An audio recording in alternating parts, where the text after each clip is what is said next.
Srinivasan tea கடையில் tea குடிக்கும் பொழுது அப்போ அவர்கிட்ட ஒருத்தர் வந்து, ஏன்பா 10th ரிசல்ட் வெளியாயிடுச்சு, உன் பொண்ணு எத்தனை மார்க்குன்னு கேட்குறாரு. அதை ஏன்பா இப்போ கேட்குற, என் பொண்ணு வெறும் 350 மார்க் தான் எடுத்திருக்கு.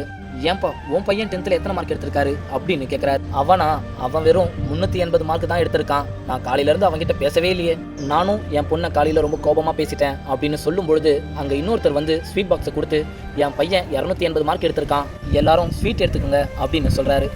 இதை பார்த்துட்டு அவங்க 2 பேரும் அவர்கிட்ட, ஏன்பா எங்கள் பசங்கள்லாம் 380 350 மார்க் எடுத்ததுக்கே நாங்கள் திட்டிக்கிட்டு அடிச்சுக்கிட்டு இருக்கோம், நீ என்னடானா வெறும் 250 மார்க் எடுத்ததுக்கே ஸ்வீட் எடுத்துகிட்டு வந்து கொடுக்குற அப்படின்னு கேட்குறாங்க.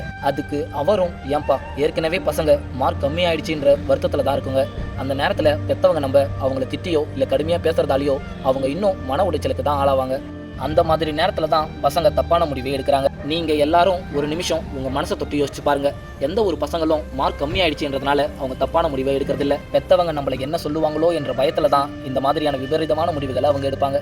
பெற்றவங்க ஒரு நாளாவது அவங்க பசங்க கிட்ட மார்க் கம்மியானா பரவாயில்லப்பா, இது ஒன்று மட்டும்தான் வழி இல்லை, இன்னும் நிறைய வழிகள் இருக்குது, அதில் பார்த்துக்கலான்னு இப்படி பெற்றவங்க நீங்கள் ஃப்ரீயாக மனசு விட்டு பேசினா எதுக்காக பசங்க எல்லாம் தப்பான முடிவுக்கு போக போகிறாங்க?